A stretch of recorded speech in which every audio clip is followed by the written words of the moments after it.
You're watching the Battered Fans Network. The Herons are champs. Yeah. Roll south to Freedom Park, rocking pink and black.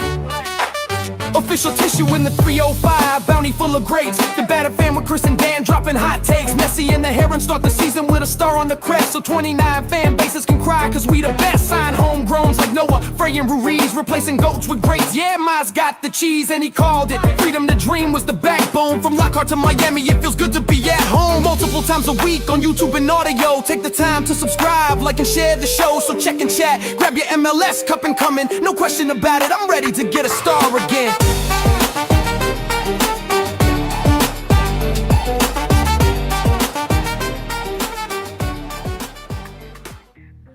No question about it. I am ready to get hurt again.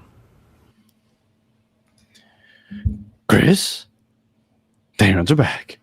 Welcome, everybody, to episode number 499 of the Battered Herons podcast.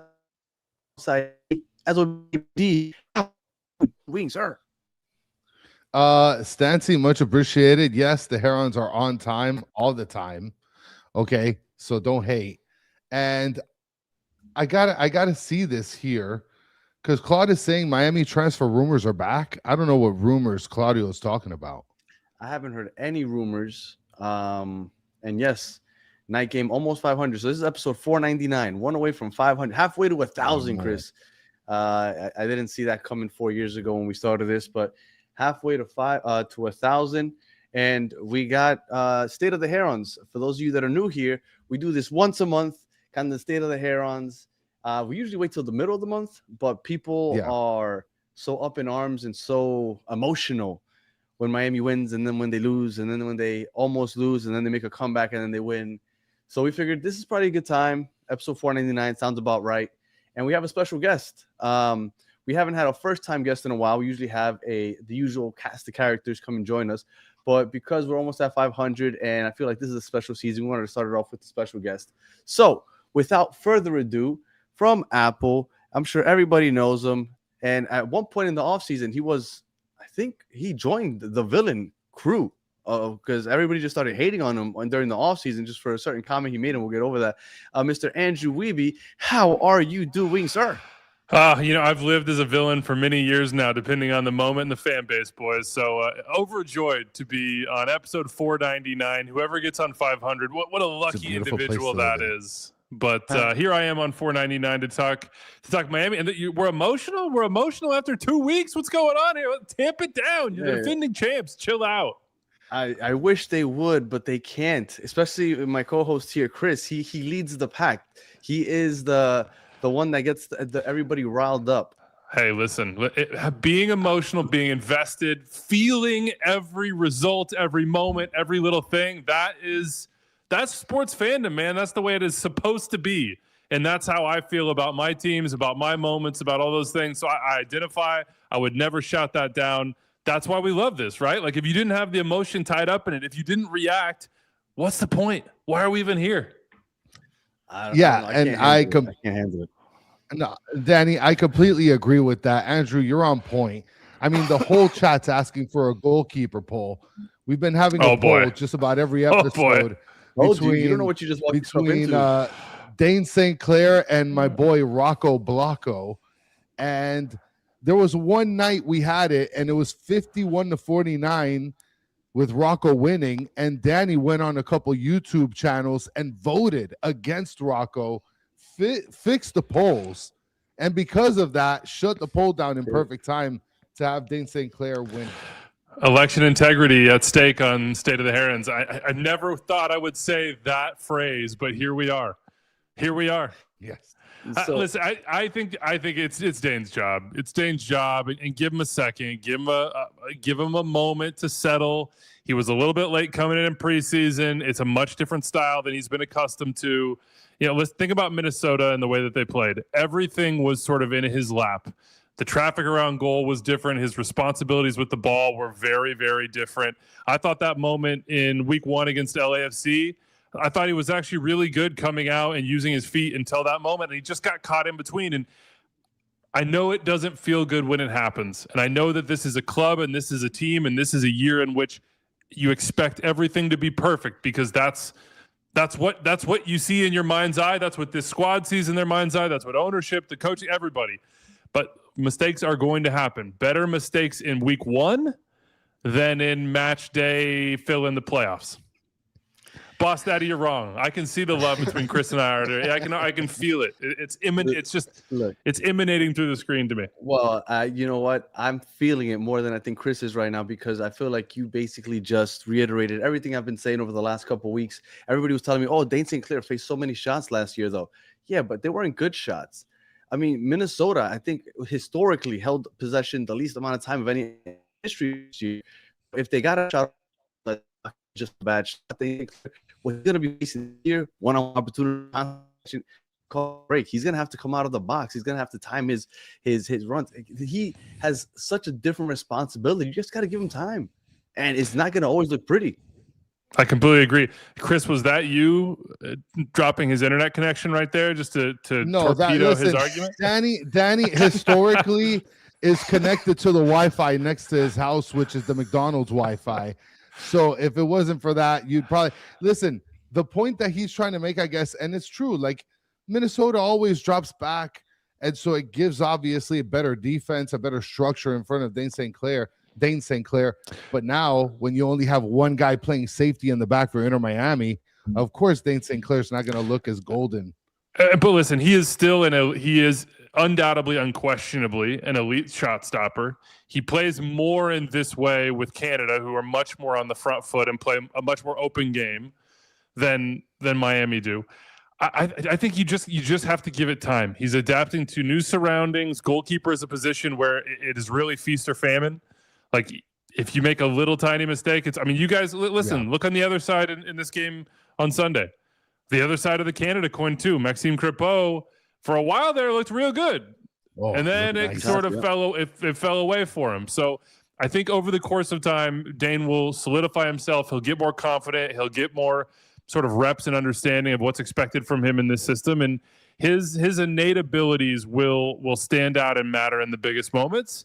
Just, you may have to be a little patient until then. And I understand that the marquee of this club, this fan base right now is not patience. And I completely get that. I completely understand feeling like you should win every single game that you walk onto the field to play. But that ain't reality, boys. It ain't reality. So there you have it. You know what? I appreciate you, Andrew. I've needed a voice of reason here. So what were your I'll get unreasonable. Don't worry. Just give me a second. I'll get there as well. Your thoughts on the game yesterday? The first thing I will say is that Miami is by far and away the team in MLS where when you see a 2-0 deficit at halftime, they're the one that you just sort of throw that out the window on. We saw it all of last year. This is a team that can just go thermonuclear in a split second. And it's one with a sort of confidence and experience and also a leaky enough back line to understand that we've been down before. That doesn't mean that what happens in the next 45 is going to affect us. And then the other thing I would say is that I think that they're better when they're more aggressive. I think that they're much more difficult to deal with when they're more aggressive and they force other teams to make really difficult decisions about sending players forward, about how much they want to chase the game. Because once Orlando got a little bit complacent and Mache made a change at halftime to push more numbers forward, to be more attack minded, to be a little bit more vertical, to get runners around Messi, that's when the game switched. And I also I don't think you can understate what like Super Saiyan Messi does. And I say Super Saiyan, but it's like the wrong way to say it, because Super Saiyan, you're like, flames flying, and everybody can see that you are a certain way. Messi and I've been saying this a lot recently, he smolders. And I saw it against LAFC, and he just didn't have the sort of sharpness on the day and the support to flip the switch. And LAFC, I think, are a much, much better team than Orlando. So it's not really apples to oranges. Sure. But you could just tell somebody pissed him off. Somebody, and it might have been his own team's performance. It might have been the Orlando bench. It might have been the referees. He feels to me like a guy that can find and channel and turn internal and external frustration into just sort of unstoppability. And when he is playing that way, you see it on the Segovia. I will call it an assist, but more like a it's like when you see a semi truck running at you and you're like, I got to jump out. Like you're on the train tracks. Like, I got to get out of the way. It's like you don't take the shot, bro. Like the train is coming in your face. You jump off the tracks and let that train do its thing. Messi's the train. And he's when he wants to be, he's basically unstoppable. And that makes almost all the players around him that way. Now, I will say credit to Silvetti for getting for sort of lighting the fire, getting the coals going. That goal, I think, just sort of like you felt a belief come in, and soccer is so much about momentum and confidence and just sort of game state that I think once that hit goes in the corner, they're just like, okay, cool, we're gonna get this. We're gonna get this. Yeah. And I love the moment Messi going to the bit like, can I sign something for you? Like when he flips the switch and decides it's his match, it's his match. That's a beauty. Danny. Rick 8 with a 199 super slam, never reasonable, always in crisis mode. Spelling it with a K like a true champ. I thought that Miami's first half wasn't as bad as the scoreline indicated. I thought Orlando had 2 opportunities. They took advantage. I thought although Miami was playing against that low block and was having a hard time breaking it down, they did a better job breaking it down than they did against LAFC the week before. They had opportunities. I thought Crepeau had a couple good saves. And that's why I felt a little confident that they would come out with the draw. I didn't think that they would come out and score 4 in the second half. But I did think that they would salvage a draw. And then in the second half, because the first half, they were just kind of low block, compact defense, and they're still just going up the left and right channels, up the middle. There was no wide play because, Jordi Alba isn't there anymore. Noah Allen can't give you what Jordi Alba gave you, even though they tried and they gave him that responsibility yesterday. Once Silvetti got in there and he kind of play that width of the field, and it just completely changed everything. You can't have Silvetti come off the bench anymore, in my opinion, after yesterday.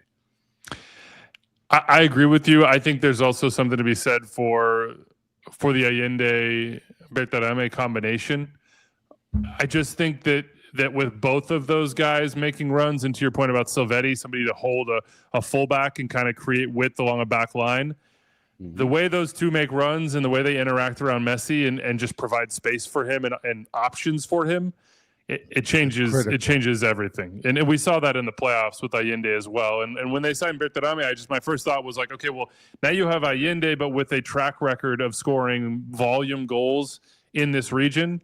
But both of those guys at their very best are sort of like, I would almost say like a basketball term in the sense of a slasher, like just really aggressive diagonal runners whose verticality creates space in the pockets. And when there's space in the pockets, we've seen for 20 something years that Messi is the best in the world at interpreting it, finding it, turning, and then ripping people apart. And so to me, that's what this season was going to be about in large part in the attacking sense, was like, one, to your point, like no Alba, now what? Because Busquets was a ball progressor, but Alba was, if you called that dude a number 10, he might have been the best number 10 in the league that's not named Lionel Messi, because that's how good he is just as an individual soccer player. So replacing him was always going to be very difficult. So to me, it was more about, okay, now we have to be more vertical as opposed to building methodically. That's what Boosie wants to do. That's what Alba's used to doing. When he occupies that space on the left, you can play through him. And now Messi has an opportunity to move and find space and another guy to find his feet.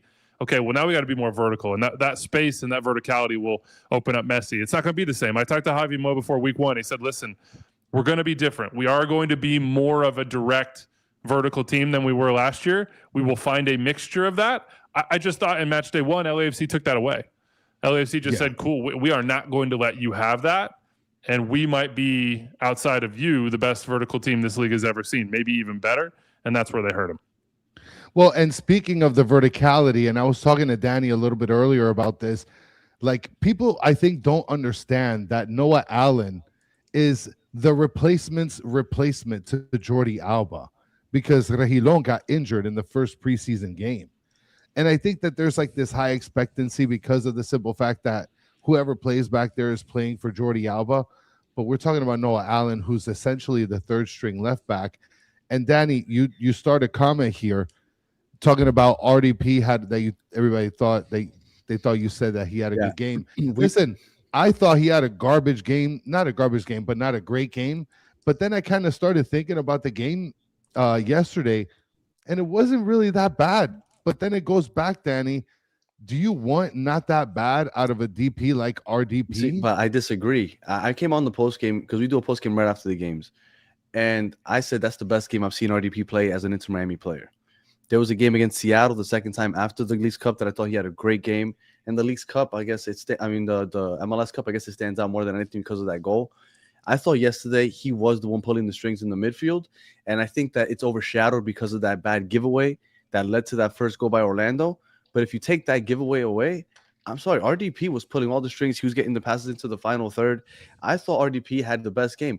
Maybe you don't want to classify it as great because it was such a bad turnover, and maybe he had another 1 or 2 bad passes, but this isn't an RDP we've seen last season, not even week 1 against LAFC or in the preseason. What I saw yesterday gave me hope that maybe he will eventually live up to that DP status, because he hasn't, and I thought that, again, I thought that was the best game he's played in pink.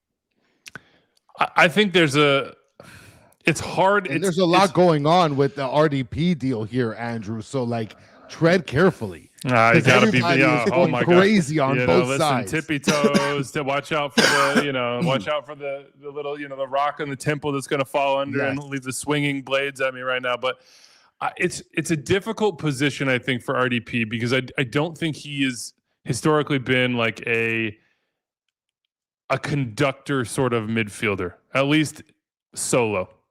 And so when you lose Busquets and you lose Alba, now if I think about that midfield, like, who is the guy that's going to go grab the game by the scruff and say, it's mine, possession runs through me, like everything sort of other than Messi follows my movement. Right.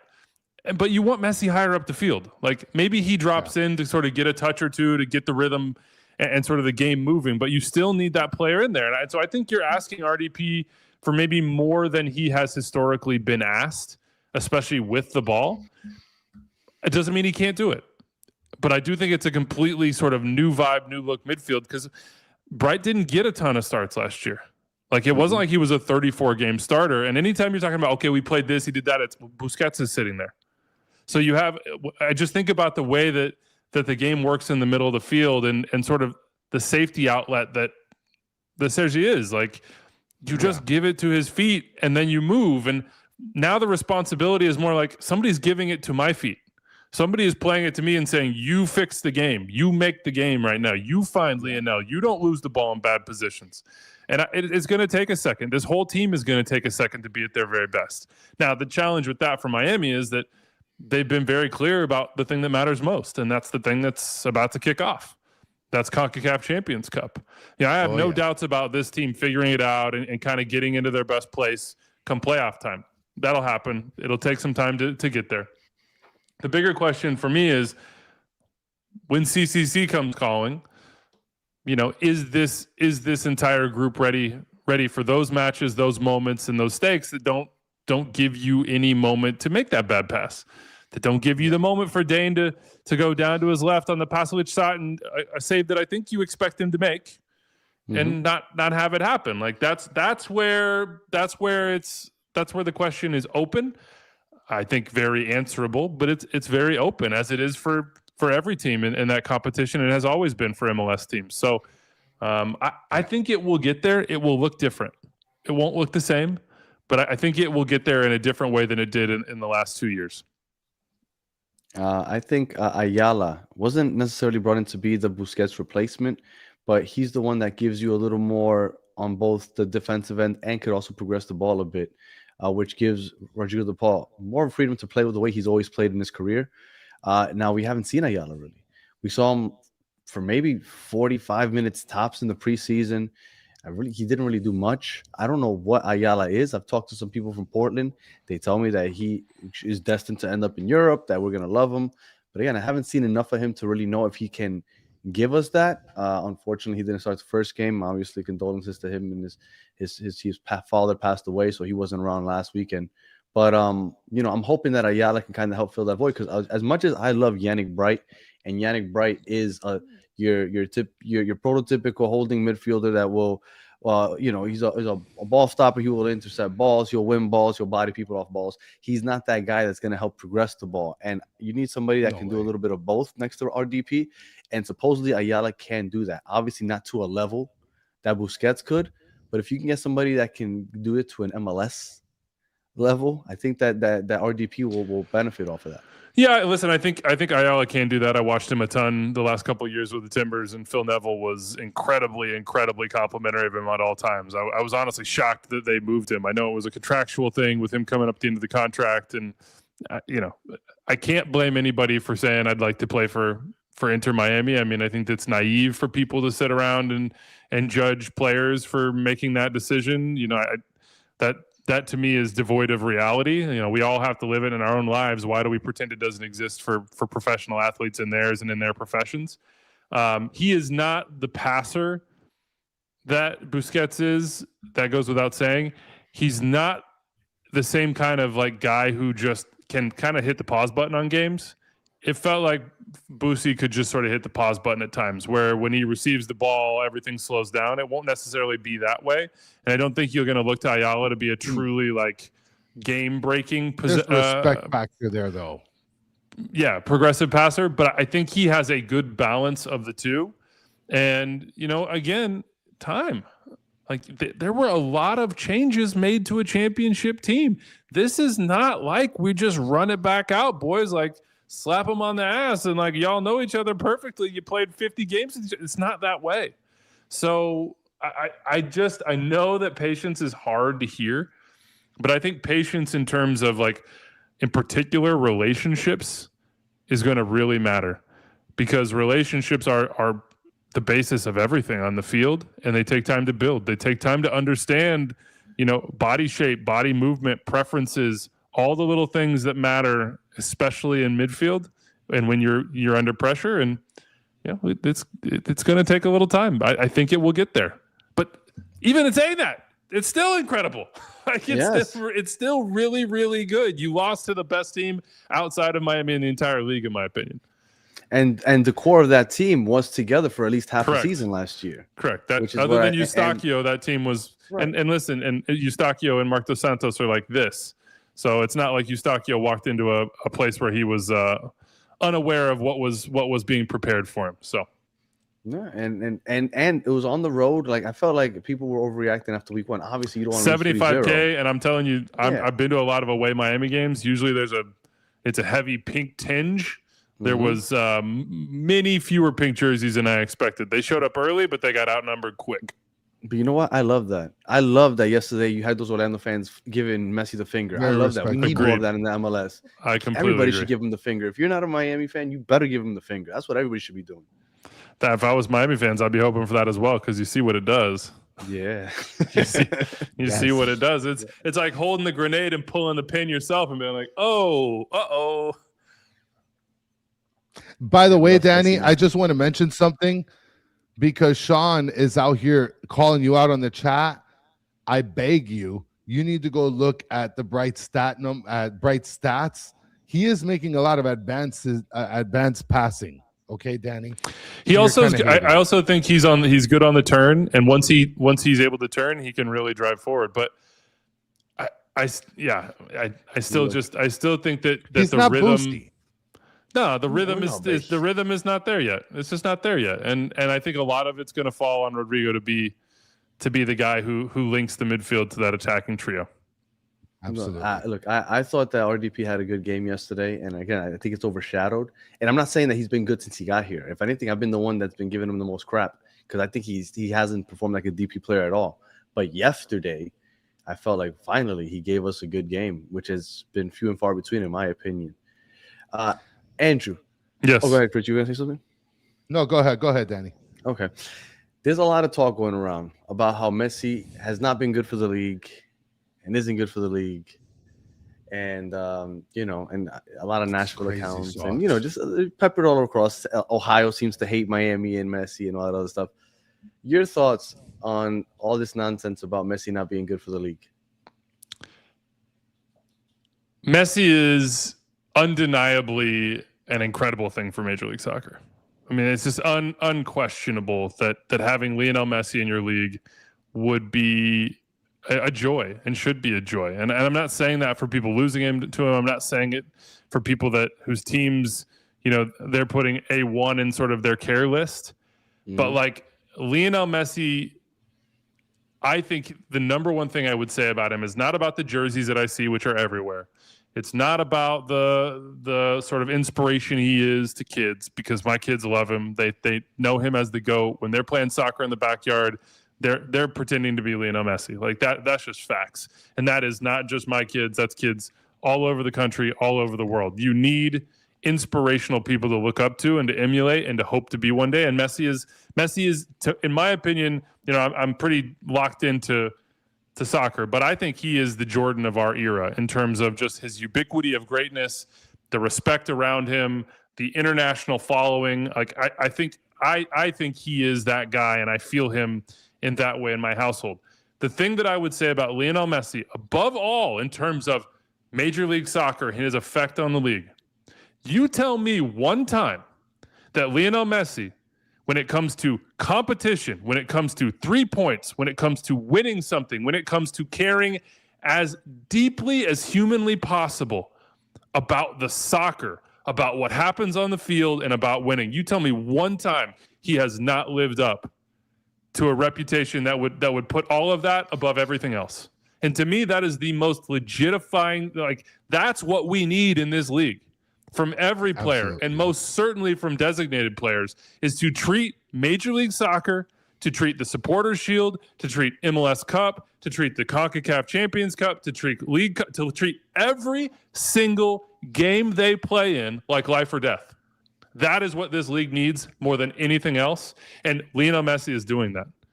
I challenge anybody. I know this is a Miami podcast, but I challenge anybody to give me one example, one moment, one iota of anything that would say that he is not behaving in that way all the time. When you ask this man about about League's Cup format, he's like bang, bang, bang, bang, bang. He knows how to win the competition. He knows who's still alive. Yep. He's putting his rivals on the board, and he's saying we're going to take them down. When they lost in the playoffs, when they've fallen short, you could tell it killed him. You could tell it killed him. And we need every single one of our players to behave that way. And the fact that the undisputed GOAT is doing it, I can't understand a single person that would look at that and say, that isn't good for Major League Soccer. That is exactly what this league needs. And I wish it was contagious. I'm not saying other players don't care. I'm saying that we need players who outwardly are living and dying with this as if it's the thing that matters most to them, and Messi does it. Messi brought and then to the league also, because I think people didn't take it as seriously before, or at least overseas. And one thing that a lot of people were bringing up is that, but I wish he was more like Ibrahimovic, that actually went on talk shows and stuff. Like, I don't know if you guys remember, Ibra was here. He kept talking down about the league, about how he's played in better leagues, and how Vela has never done this in the highest level. I wouldn't want Messi doing that. I'd rather him not talk at all. What did Ibra win in MLS? What did he do? No offense. He didn't win anything. No offense. God. Like, he was entertaining. Like, he was, and I loved it. And I'm not hating on Ibra at all. I love that he was doing all that stuff. But I am a person that believes the longevity and the popularity and the cultural sort of cement that we need to have our league be the thing in the United States and Canada that is like, hey, this is the soccer thing, or to raise ourselves in the world's eyes, is not talk shows. It is not celebrity. It is not Instagram follows. All that stuff can help. All that stuff can help. It truly can help. It can bring the eyeballs. But when the eyeballs come, what do they see? That's what's going to do it, man. Like, when I think about the Premier League, the world isn't obsessed with the Premier League because, Thierry Henry was a big star and was in Puma commercials and yada yada yada. They're obsessed with it because they see that as the place where the epitome of soccer competition is happening. Mm-hmm. Like, soccer fans are not idiots. Yep. They're not dumb. Like, we all love watching this game. We like watching games where the stakes feel huge. We like watching games where the quality is on display. My biggest frustration with MLS is I think we have more quality than we have ever had by multitudes. By multitudes. And yet people still want to talk about the stuff that, to me, is just like, that's dessert. That's the side dishes. Like, let's talk about the prime rib. And that is the game. That is what happens on the field, the storylines that surround it, and the stakes within it. That's what matters. Winning matters. good soccer matters. And I think Messi is the epitome of all that stuff. And Danny, I wanted to bring this comment up real quick because Lee Scott mentioned there are no eyeballs on MLS without Messi. I do think this comment is I don't want to say it's dumb because it's not. I think that MLS has been growing gradually. I think that Messi getting here obviously gives it 100,000 kickstart, but the MLS was growing before Messi got here. I think it's fair to say. Yeah. Listen, is Messi is Messi like a supercharge in every way? In every way. But I think the thing that I would go back to is like we need to create people that and that's not the right way to put it. Let me backtrack myself a little bit. We need to inspire people to be fans of their team. To be what you guys are for Miami, to love something, to be committed to something, to live and die with something. And it's all well and good for people to love Messi and to follow Messi, but we need people invested in the soul, in the heart and soul of the league, and Messi is part of that. But like if you live in Naperville, Illinois, listen, Messi, you can watch Miami's games, you can love it, you can be a big fan of Messi, but what we really need is to inspire you to go to Soldier Field. What we really need is for you to look at the Chicago Fire and feel something of yourself in them, and to decide that is worth your time and investment and energy. And that's what grows Major League Soccer is creating true fans of clubs, and through clubs, the league. Because I'm a personal believer that even though I'm a league guy, I came up and I was a journalist, I was covering it, so I was all about the league. I think you got to start with the clubs and then go to the league. And I hear people yelling about international fans. I know that Messi's attracting those. And I see some of them investing in the league as a wider entity, and clubs as a wider entity. But like, how long are you going to hold somebody who's just a Messi fan? You have to keep giving them reasons. And Messi is, as this comment shows, a good first reason. But then you got to get your hooks into them some other way to keep them around. And my fervent belief is that if you keep people around, they will see what we see, which is that this league is fun as hell and entertaining and unpredictable. It's just it's addictive because you just don't know what's going to happen, and you don't know who it's going to happen to. Like, try to tell me what's going to happen in any game on any given weekend, and I'll laugh in your face. It's honestly a joke to try to predict this stuff, which is what makes it fun to me. Yeah, absolutely. And I think we need to get the domestic fan, like you were saying, but there's so many domestic fans that hate on the MLS without ever watching it. If you were to take away the jerseys and the faces, and you just give them the silhouettes of players playing, they wouldn't be able to tell the difference between a Southampton Burnley game and a MLS game. But they think they can. They think that the MLS is beneath them. And once they start giving it an opportunity, that's when things change. And I think that a lot of people that loved Messi that were domestic here might give it an opportunity. And I think that and I'm hoping that domestically Messi has brought some new eyes that maybe didn't give it a chance before, and maybe they can stay.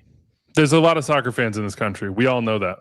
You know, if you're embedded in the culture here, there are a lot of soccer fans, and you're at least I am. I'm used to the experience of talking to somebody like that who doesn't know what they're talking about. But perception is 99% of the equation. You know what I mean? Like, that's just the way that's how people are. And I just would go back to it. I don't think the way to win the perception war is through PR.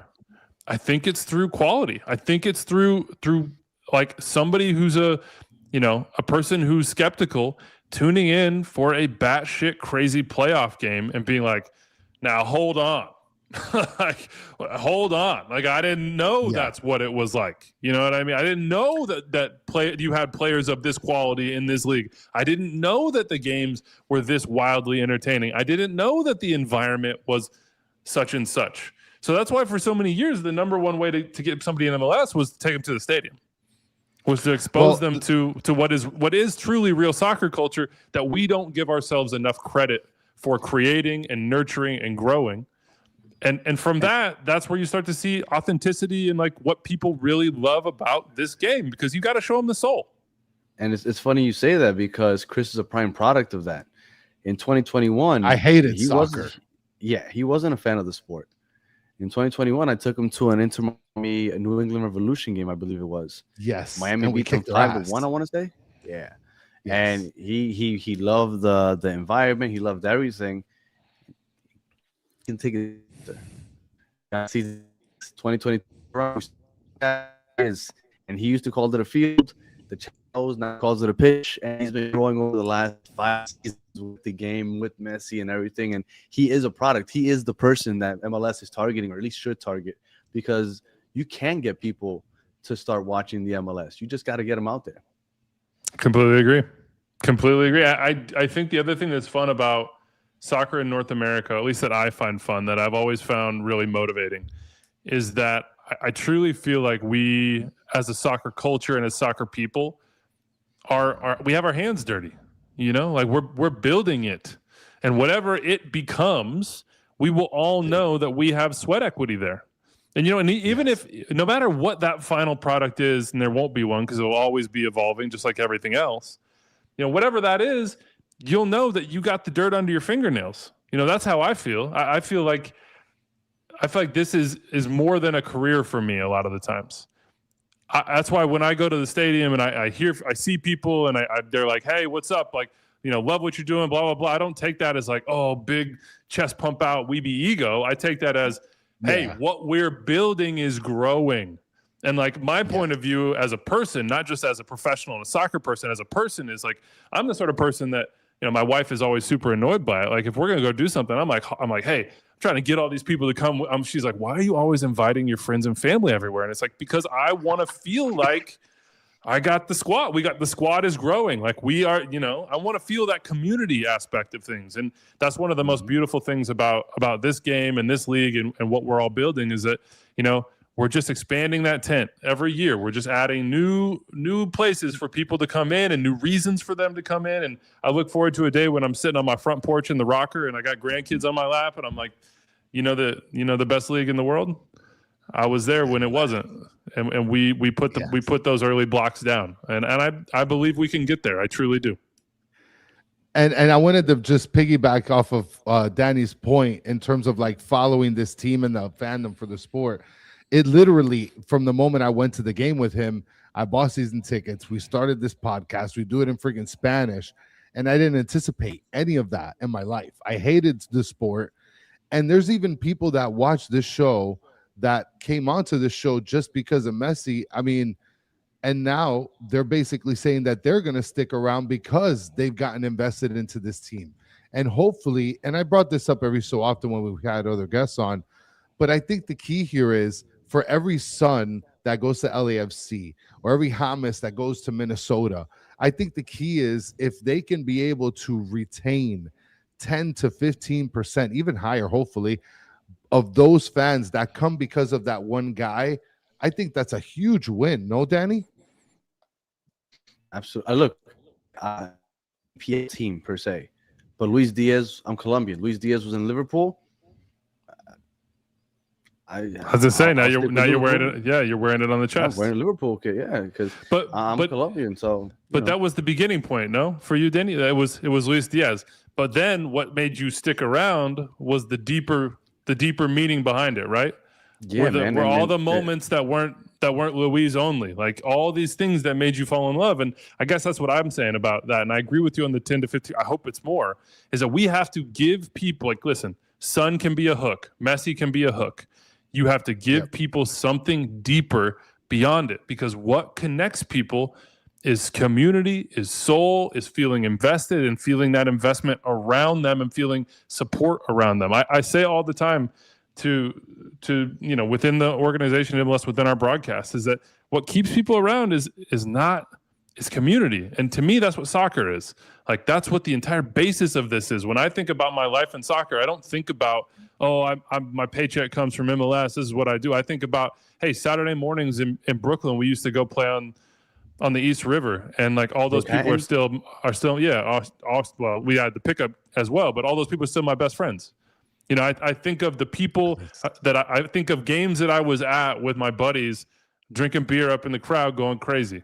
I think of experiences that I had, like, you know, for instance, Union LAFC MLS Cup with Charlie Davies and Matt Doyle and David Goss.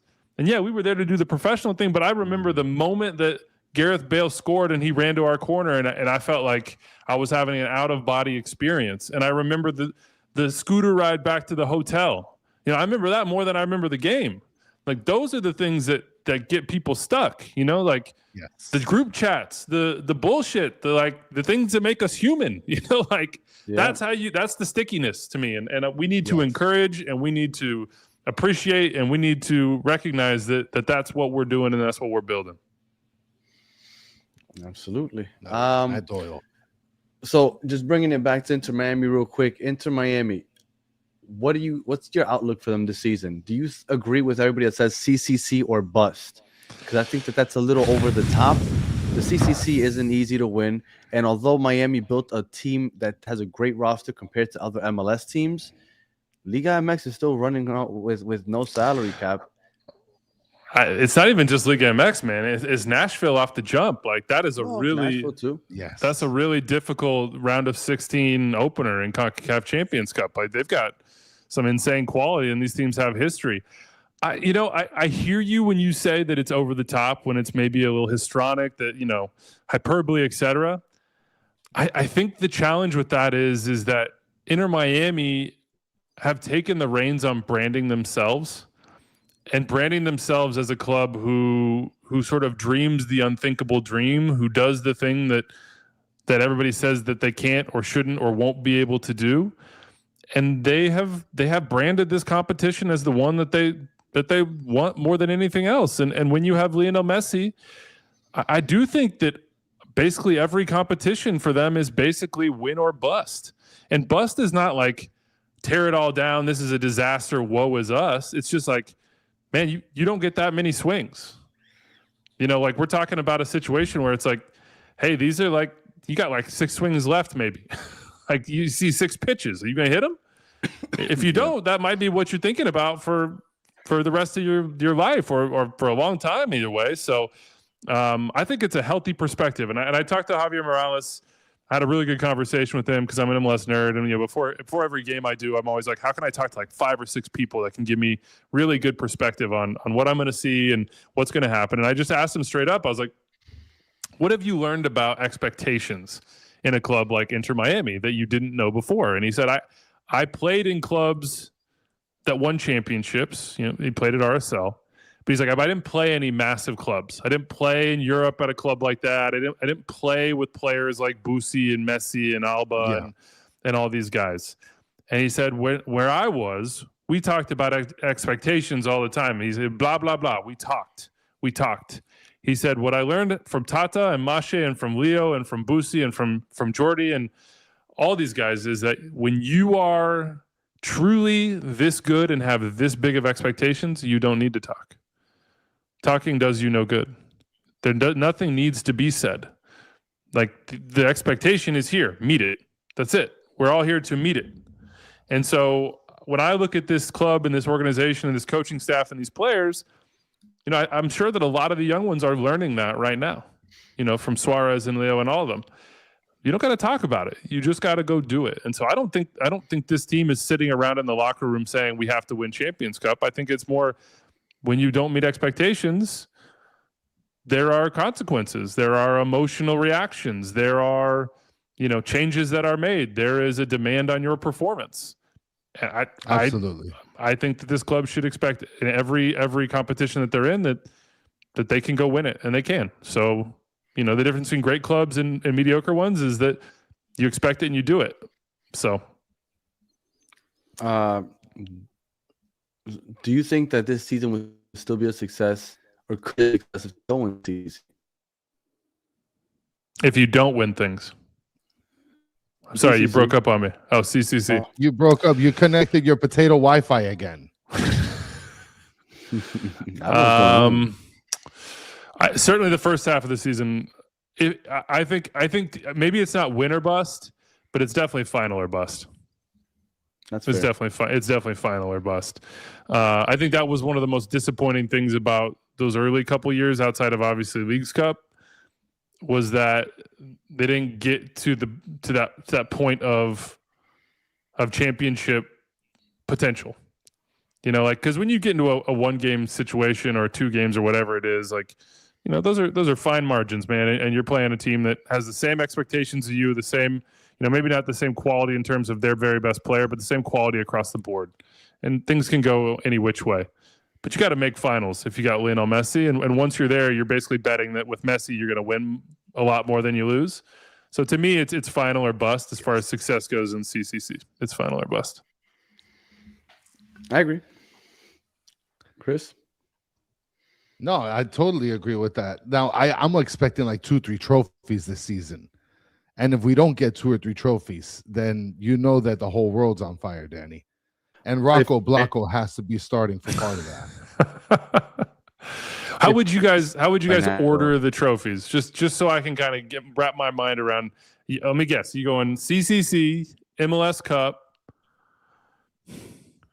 Yeah, well, those 2 for sure are the first. Then the rest, I think it's like a grab bag. You'd like to get Leagues Cup. Just it'd be nice. Yeah. The supporter shield would be the shield would be nice, but probably more it would be nice in the sense that you now have home field advantage more so than I don't want it. More so than it's just than the chip itself. It's more about what it means for you in terms of the greater goal. But in the Campeones Cup against Toluca. Toluca they're a wagon. I know. They're a wagon. It's so fun. It's and also one game though. Also, maybe Inter Miami got some pettiness to them. Turco and Toluca have a pettiness that I've never seen before. I was on the sideline for that Leagues Cup final against LA Galaxy. It's a different world, the way that they approach playing the game and playing the mind games. It's a different world from Toluca, and it's crazy. It's awesome, but it's crazy. Technically, we could win the Open Cup too, Danny. Or Inter Miami CF2 can win the Open Cup. Does that count for us? I don't think that counts as an official trophy if it's IMCF2. No. I mean, look, we got the Carolina Cup. That counts. Yeah, definitely. There's a blind spot. There's a blind spot to that as well. My my wife is yelling at me, guys. You got 1 or 2 more for me, and I'll. No, I think that's it. Chris has anything from the chat, right? That we're good. Well, do you guys? I mean, okay. We need to move quickly. Then, can we get to the questions? Then, Danny, fire away. Go ahead, Chris. Go. Okay. When you picture this, I'm going to put a picture right here, Andrew. Oh boy, I don't know. This is like a psychological trick right now. Okay, when you see this, I want you to tell me what it connotes. What you think of when you see this. Okay. Oh God, you wasted your time with this question. Quarterfinals at the World Cup. Oh my gosh! I like that. Quarterfinals. Like you know what? I pray. I hope and pray, boys. I hope and pray. Yeah. And they keep telling me that I got to bring up that Michael Jordan sucks. Am I wrong for saying that I don't like Michael Jordan? I mean, you're not wrong, but it's objectively false. Like, you can hate him. You can hate him. You have to respect him. I don't like him. I don't like Reggie Miller. Yeah. Okay. Well, that's fair enough. But he is what he is. Like that's the same thing with Messi. Like you could not like it, but he is what he is. Well, Andrew, appreciate you taking the time to join us. I'm sure people already know where you are, but just in case, let everyone know where they could find you if it's the first time they encounter you. Yeah, man. If it's the first time, what's up? Walmart Saturday Showdown this year on Apple TV. So every Saturday, going to arguably the biggest game of the day. Really enjoying it. Working with some good broadcasting duos there. I'll be with Taylor Twellman and Jake Zivin. I believe I'll be at the Freedom Park opener on April 6th. So that is a date that I have circled on my calendar. I've been a part of a lot of stadium openings, and that's going to be 4th. Oh, my bad. The calendar's very absolutely. Off the top of my head, I don't got it, but juice for that one. But normally I'm with Steve Cangelosi and Danny Higginbotham, who are a really, really good duo. As far as broadcasting goes, and we just roll around the country and broadcast kick-ass soccer games. So it's really fun. Apple TV, you don't have to have the season pass anymore. Just get Apple TV. You can watch all of them.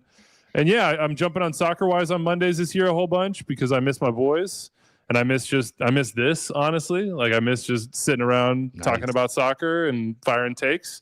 So on Mondays, I'm with Soccer-Wise a lot of the times to talk about that Saturday Showdown game with David Goss and Matt Doyle. And Otherwise, just firing takes on Twitter and taking the heat if I got to take it, and smiling and keeping it moving. So yeah. No, and we appreciate. We also just talk soccer whenever we can. Appreciate it, and we'll be checking out. Appreciate you, boys. Chris, adios. Later. Danny, adios. Also, adios to the bunk internet connection, bro. It's just, yes. He needs to replace his potato. Peace, guys. Peace. All right, later, Andrew. And let's go to this. Super Slam dropped by Vicky Miami. 4.99 says, "Let's go USA. Let's go Miami. Let's go Herons." You know, I thought my internet connection, when it's messing up, usually I can tell because my screen will black out and go back in. This time it looked perfect. It doesn't feel like it was. I know. And then when you guys kept saying it, I was like, should I get off? I was like, no, how am I gonna do it? I don't know how long it's gonna take me to get back on. I mean, Alpha's calling you out. This is embarrassing. All right. Well, we got the MLS show coming up, so I guess I have 10 minutes to restart my Wi-Fi and hope that it works for the MLS show, because we have battered MLS fans, or battered soccer show. I'm sorry. Starting in 10 minutes, we're going to talk about match day 2. So if you want more into Miami, we'll talk about also, but just MLS in general. Make sure you tune into that. Chris, any final words? Yeah, hang out with us. Come kick it with us in the Battered MLS channel. If you guys in the Battered Soccer channel, we're trying to make some. It's under construction, guys. Yeah. As you can tell, we keep saying the Battered MLS, but yes. Oh gosh, Danny, you are all over the place. I didn't hear anything. I couldn't hear you. Sean's telling you to take things off your Wi-Fi, like your phone, laptop, etc. You know what the deal is. I did already, but I'm about to restart I've taken like 2 devices off. All right. Appreciate everybody. Join us in the Battered Soccer Show in 10 minutes or less. And let me go restart my Wi-Fi. Appreciate you guys. And until the next one, have a good one.